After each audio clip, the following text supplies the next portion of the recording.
Hello there, Leos. Welcome to your rest of January 2019 tarot reading.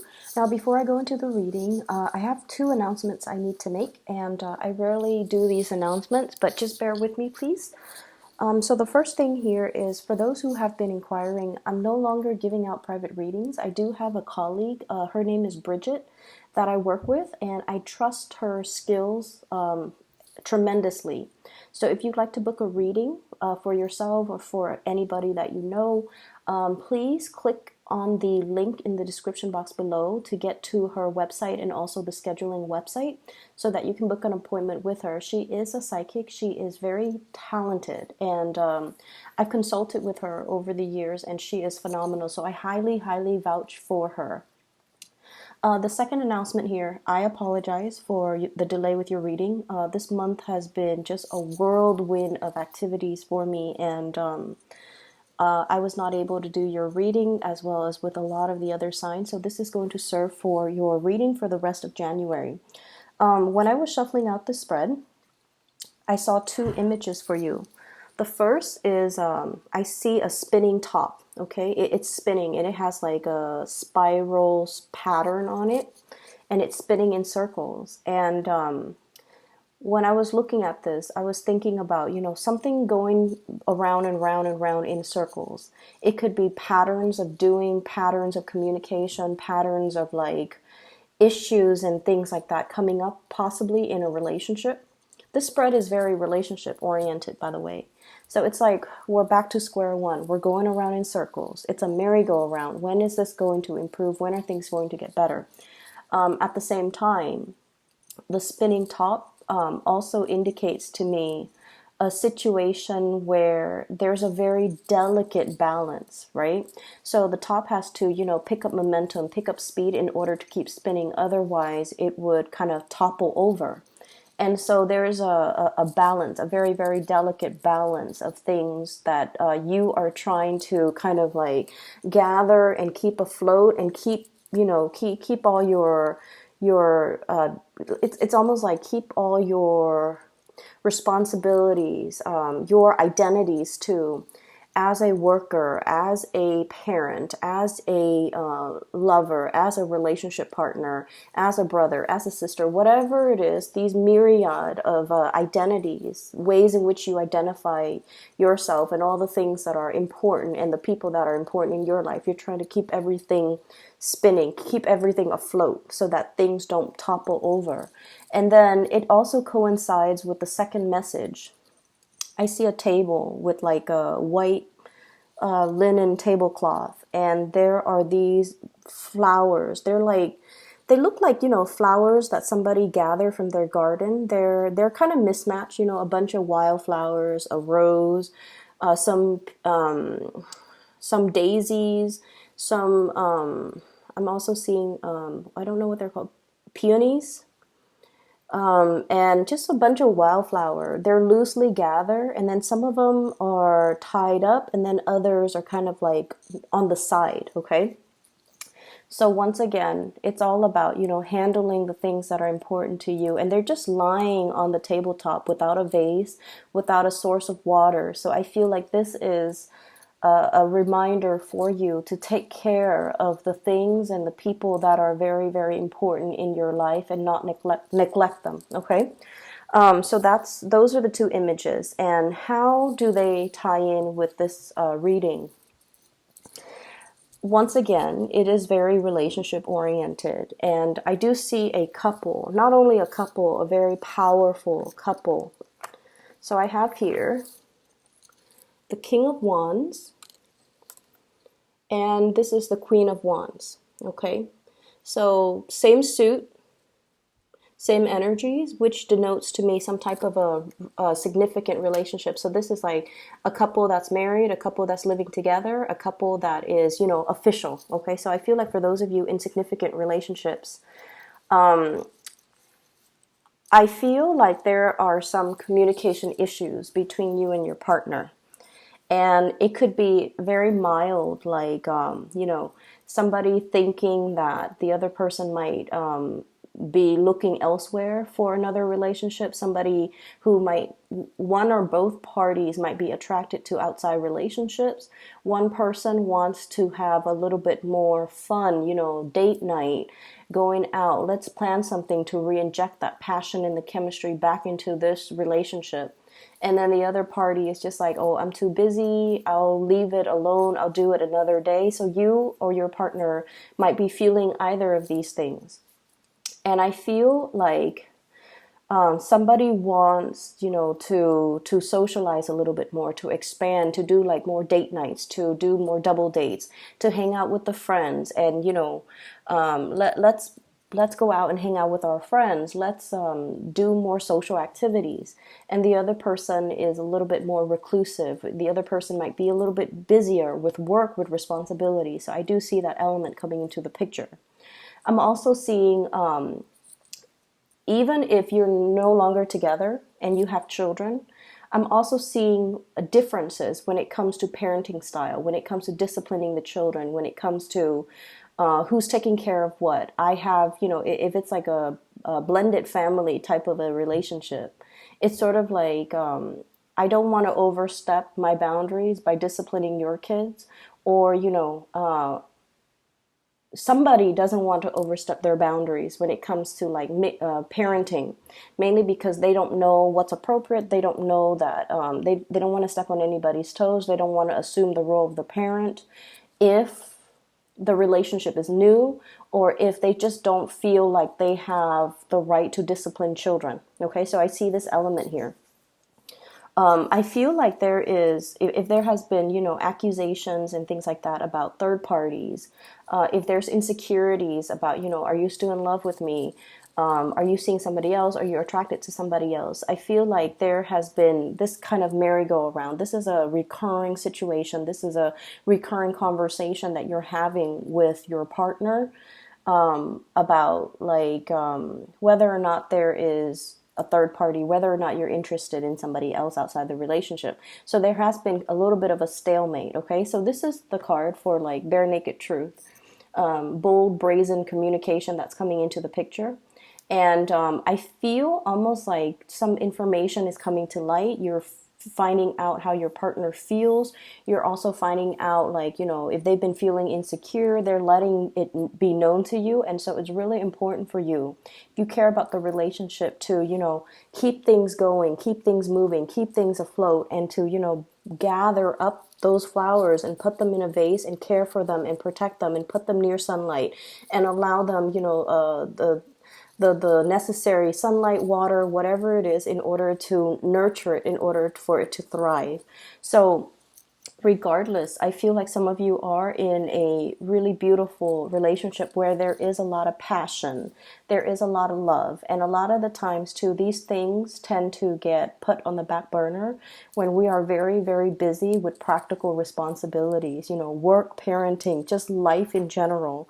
So there is a strong message here to really urge you, if it's important, if it's somebody you really care about, you want to make sure you take the time. You want to make sure that you do things, because love and relationships in any capacity, it's always a two-way street. So if somebody is telling you, hey, I really want to do this, I really want to go to the circus, I really want to go to the zoo, I really want to have date night, I really want to,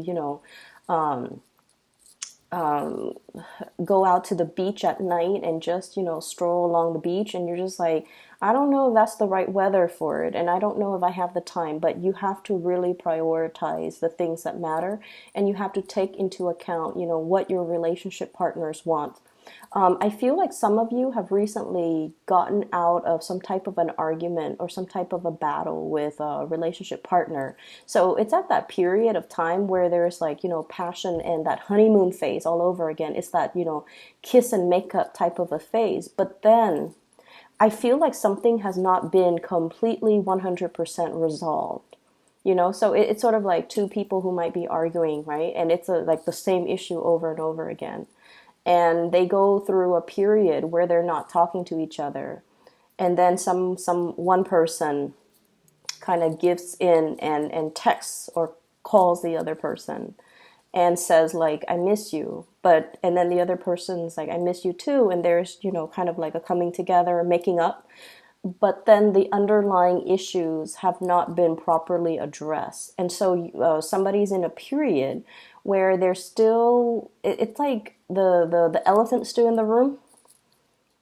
The elephant is still in the room. It hasn't been properly addressed. And you're both kind of still walking around on eggshells with one another, not wanting to mess up the peace, I want to say like, it's like that really sweet makeup phase where you just want to enjoy each other's company again after a long period of hiatus, right? And so you don't want to dig up the topic. And I feel like for the latter part of January, this situation is coming back around. And I do feel there is a little bit of defensiveness from one party. The other person, one person has already put down their wands, okay? The other person is still on guard. So there is a sense of defensiveness here. And I feel like it is a merry-go-round. We have this, floating around in circles. We have this very circular pattern of behavior and same issues coming up over and over and over again. And it is really important for us to address these things. So that's what I'm feeling for those of you who are dealing with a little bit of like a relationship snag. Listen to what your partner is saying, making the time for them, and, doing the little things to kind of like, it's like your partner. So for example, I feel like a lot of the times when we've been together with somebody for a really long time, the relationship becomes kind of like a routine. We tend to take the other person for granted. And on top of everything else that life is throwing at us, it's really difficult to bring back the fun, the newness, and the excitement in the relationship. And we're kind of set into what we want to do, what we don't want to do. And so if you have different interests from your relationship partner and they're really wanting to do this one thing that you don't really want to do, it's important to make that sacrifice, because it's not so much about the activity, it's more about the gesture, wanting to share an experience with you, and they want you to be there with them to enjoy that experience, okay? They could go with their sister, they could go with their brother, they could go with their best friend, but they really want you to be there to share that experience with you. And I feel like that's where it really matters, that you're making the time and the effort and trying to, show the partner that I want us to work. I want this to work. Career front, some of you are hitting some major, big career strides, okay? I have here the Six of Wands. This is a victory card. It's kind of like jumping over all opposition, slicing through in order to get ahead. And I feel like this has been, one of the things that has been really kind of on your mind, okay? Getting ahead. Stabilizing your financial future, getting promoted, getting recognized, being given more responsibilities because whoever you're dealing with, they know that you're capable. So getting recognition, I see some career advancements for you, okay? And I also feel like many of you might be in a position where you're dealing a lot with the public. And I'm not going to lie, I feel like some of you might be dealing with people who are very resistant. This is defensiveness, resistance, blocking out the truth. So for example, I feel like some of you might be in the healthcare profession, because what I have here is Judgment, Five of Wands, and all of these things indicates to me some type of dealing with a group or some type of a communication where somebody is not very receptive to it. And I'm seeing the Sun here. It usually deals with like vitality. It deals with health. It deals with energy level. So for example, let's say you're a doctor and you're telling your patient, let's say you're dealing with somebody who is not in the best of health. And they're just like, doctor, what's wrong with me? And you're just telling them, well, you have to really focus on proper nutrition. You have to get more physical activities in. And then one excuse after another, they're telling you reasons why they can't really do things. And they're like, I'm overweight. My knees are hurting. I can't really exercise. And then they're just like, I have so much so little time. I have a lot of kids I have to take care of. I can't really take care of, I can't really invest the time in and the resources in buying, food to cook because I don't have the time. I can't invest in a nutritionist. So I feel like you're dealing with someone who's very resistant. They know that they need to change, but one excuse after the other, they're finding ways to not change. Some of you could also be like in a position where you're dealing with subordinates, and you guys are very good at, identifying somebody's strengths and somebody's weaknesses. So if they're coming into your office because they're getting reprimanded, and you're just like, here is how we can improve what you're doing, and they're just one excuse after another. They're telling you why they're doing what they're doing, and it's almost like talking to somebody who's very defensive, who has like a rebuttal for everything constructive criticism that you're giving them. So it's a very counterproductive type of a situation. And so I feel like they know what they have to do. They know what they have to change about themselves, but they're so resistant. I see like this, digging their nails in and just refusing to budge, refusing to acknowledge that, wait a minute, I need to change. I need to do something differently. Everyone around me has been telling me, but I feel like there's somebody who's definitely very, very resistant to change and resistant to admitting or, finally coming to the realization that there's something I'm doing wrong and I need to stop being so defensive. So I see that element coming through in the work environment. Work is looking really, really good for many of you. I feel like, the period of time where financial struggles, I feel like all of that is in the past. And then I'm also feeling like a new source of, I'm seeing like a new source of income, a new source. Like it's almost like being in a job where you're actually proud of the work that you're doing. So in the past, you might have been, shifting around from jobs to jobs, or having jobs that might be contract based. And at the end of the contract, you're not really sure if things are going to get renewed. So I do see with this judgment card, new beginnings, which is like renewal of contracts, but also maybe you were working as a contractor and now you're being made permanent with this Empress card here, ruling your domain, having a lot more stability and having a lot more consistency when it comes to your income and revenue stream. So I do see some major uptick, a major kind of like a more stable energy coming into the work sector. What I'm also feeling as well is I do see there is an elephant in the room that needs to be addressed. And then I also feel like, I feel like for some of you, I don't know where this is coming from because, it's a couple. There's sort of like an awareness that something is off, and then trying to find answers, trying to dig for answers, trying to get at the truth. But the other person that you're trying to get the truth from is not very cooperative. Okay, there is an energy here about, I don't want to have this conversation. I feel like gaslighting somebody who might be in the wrong, and they're just like, I don't want to be exposed, so I don't want to have this conversation. I don't want to admit I'm doing anything wrong. I don't want to, even open the floodgates to have this conversation because I don't want secrets like spilling out. That's what I'm feeling here. Trust your intuition, Leos. If you're dealing with this in another person, trust your intuition, okay? Address that elephant in the room. Get it done and over with, because I keep seeing this merry-go-round and it's not really serving its purpose. Let me see here if there's anything else coming into the picture.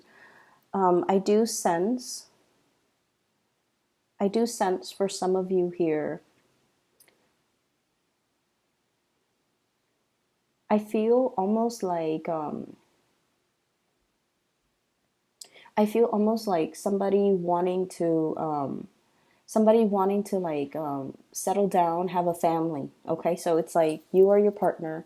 Somebody wants to settle down, have a family, have a something solid, have a child, getting pregnant, family planning, wanting to, like if you're serious with me, then let's move in together. Let's talk about taking the relationship to the next level. And I do see a little bit of resistance. And I feel like it's not because the emotions and the love and the feelings are not there. It's mainly because one person is trying to figure out and trying to stabilize their financial situation. One person is trying to find work that is a little bit more stable, a little bit more like, they're shifting around from jobs to jobs, and they're trying to find a career. And so they don't feel like in a position where they can have children because until they're stable. So it's not just, they're not giving you a no, or you're not giving them a no. It's just a matter of yes, but not right now. Okay? Or they're just saying no, not right now. But all you're hearing, and you can't help it, all you're hearing is no. So they could be telling you, no, not right now. We're not ready. I'm not ready. Financially, it's not sensible. Emotionally we're not mature enough, or, it's a lot of work and things like that. But all you're hearing is the no. You're not really hearing the reason and the rationale behind why they're giving you the answer that they're giving you. All you hear is a no. And you're just like, a little bit saddened, and there might be arguments over that. And I feel like it's really, really important for us to really hear everything that the other person is telling us, because they're telling us for a reason. I'm seeing as well, there is a situation that is, I don't know, it's like a very slow moving partner. So for those of you who are not in relationships, okay, if you're like out there dating, and I feel like one person might be more interested in socializing. So this person is looking at the Three of Cups. Three of Cups is more socializing, more dating, more lighthearted fun. And then the other person is just like, no, I'm ready. I'm ready to settle down. I'm ready for, to take things to the next level. So I feel like you or your partner, one person is wanting to date, and then the other person wants to settle down. There might also be this apprehension, if you both have children from, other relationships, an apprehension about blending the family together. There might be age differences. You might feel it's too soon, or you might feel like there's some apprehension overall, And I also see as well, somebody's children are misbehaving. Somebody's kids are misbehaving. They're doing really well, I feel like, athletically. So they might be getting scholarships. They might be getting accepted into a school for their physical capabilities, okay? And then I feel like you're trying to tell them, don't put all your eggs in one basket. You also want to develop yourself academically. And then the child might be like, oh, I know this is what I want, and I only want to go to this place because of the scholarship for sports, for example. So I see that element coming through. So, Leos, I hope the reading is helpful for you guys. I'm going to be doing the readings, possibly, just a monthly reading for February. And then I'll try to touch bases like around mid-month and do more videos if I have the time, okay? But I hope the reading resonates either way. Best of luck with everything, okay? And I'll see you guys soon.